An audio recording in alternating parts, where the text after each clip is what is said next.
अतिथिगण, शिक्षकगण और इस विशाल संख्या में पधारे मेरे प्यारे भाई और बहनों, तो सबसे पहले आप सभी को स्वतंत्रता दिवस की हार्दिक शुभकामनाएं।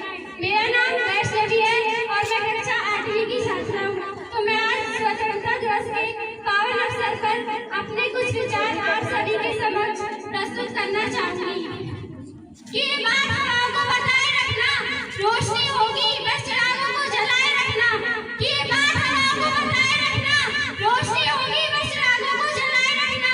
लहू देकर की है जिसकी हिफाजत हमने, ऐसे तिरंगे को हमेशा दिल में बसाए रखना, ऐसे तिरंगे को हमेशा दिल में बसाए रखना। दोस्तों, कुछ इसी प्रकार की भावना हर हिंदुस्तानी के मन में होनी चाहिए, क्योंकि आजादी हमें भीख में नहीं मिली है। न जाने कितने सैनिक भाइयों को मौत के घाट उतरना पड़ा, तब जाकर हमें आजादी मिली है। दोस्तों, एक बात के जरिए मैं आप सभी को बताना चाहूंगी कि किस प्रकार की भावना होती है। जब सुखदेव को फांसी होने वाली थी, तब उसकी मां सुखदेव के पास जाती है और कहती है कि बेटा, तू मुझे इतना जल्दी छोड़कर चला जाएगा, अरे अभी तुम्हारी उम्र क्या हुई है। दोस्तों, जानकारी के लिए बताना चाहूंगी कि सुखदेव को मात्र 33 वर्ष की उम्र में ही फांसी की सजा हो गई थी।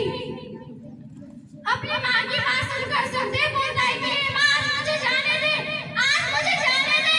कल हजारों लाखों सुखदेव पैदा होंगे, क्योंकि मेरा और उनकी बदौलत आज हम इस स्वतंत्र भारत में सांस लेने का अवसर प्राप्त कर रहे हैं। दोस्तों, इस हजारों साल की सभ्यता को जरा गौर से देखो, सुनो आवाज मन की, जरा सोच के देखो, सुनो आवाज मन की, जरा सोच के देखो। क्या तुम्हें सच में लगता है कोई अपना पर आया है?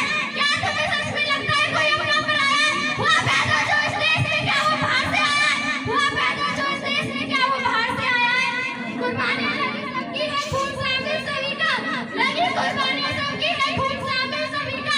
हमने हड्डियों को जोड़कर हिंदुस्तान बनाया है, हमने वो पत्थर है जिसमें से देश का प्यार नहीं, जिसमें से देश का प्यार नहीं। और जोश भी देखा होगा।